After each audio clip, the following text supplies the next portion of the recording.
ल है अब हामी यहाँ हेरिरहेछौँ पुरा के अरे कोइच कोइच भन्ने त्यो ब्लगमा हेरिरहेको छु यसको चाहिँ होस्ट त निबोध छ कोइच अब के हेर्ने रे यतापट्टि मेरो छोरी पनि छ त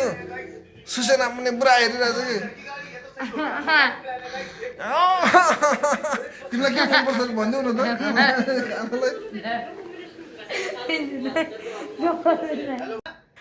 तिमीलाई मोमो चाहियो भने होइन खाने होइन कसरी खान्छौ यसरी खाने हो पुरा लजाइरहेछ के मै बहिनीको चाक सुँगेर आनन्दै भयो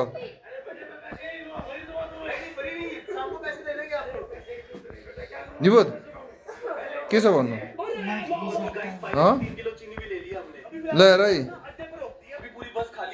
हम सोच रहे कोई सवारी आ जाए बस स्टैंड पे खड़ी कर रखी है हमने गाड़ी कुछ तो हो जाए कहीं से तो पैसे आ जाए आज की डेट में भाई पैसे कमाना बहुत मुश्किल चीज है इतनी आसानी से नहीं होता भाई कुछ भी कितनी टॉफी बेच देगा और किसको टॉफी बेचेगा अरे दुकान इतनी सारी रही टॉफी की सब तेरे सही क्यों लेंगे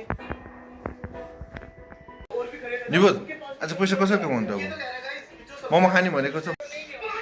मोमो खाने भनेको चाहिँ कसरी पैसा कमाउने भन न लाइभ हाल्नलाई हो कि लाइभ हाल्ने होइन मोमो कसरी खाने कसरी के गर्ने स्योर एन्ड सर्ट एन्ड सब्सक्राइब नगर्नु है साथमा निबोध छ छोरी पनि छ हेर्दैन हेर्नु कसैले हेर्ने कामै नगर्नु हेऱ्यो भनेदेखि त आज हामी 2 किलो चिनी 1 किलो पराठा पिठो लगेर हामी निबोध म र सुसेना 3 जना मिलेर चाहिँ हामी मोमो बनाएर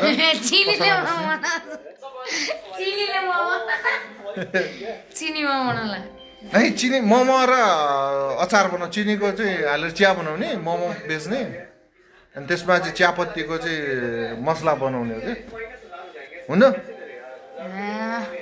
अनि त्यो पैसा कमाएको पैसा चाहिँ हाम्रो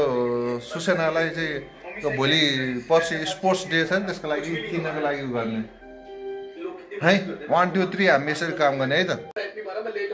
धेरै समयपछि अब निबोध चाहिँ खानेकुरा बनाउनको लागि तयारी अवस्थामा सोचिरहेको छ सुसेना चाहिँ त्यो चिया कसरी बनाउनु भन्ने कुरा उ गरिरहेको छ त्यो आँखामा चियाको कपालहरू पर्छ कि भनेर पुरा त्यो कपालहरू मिलाइरहेको छ र निबोध चाहिँ पुरा मग्न भएर सोचिरहेको छ तिमी के सोचिरहेछौ मोमो कसरी बनाउनु भनेर सोचिरहेछ कति प्लेट बेच्ने आज मोमो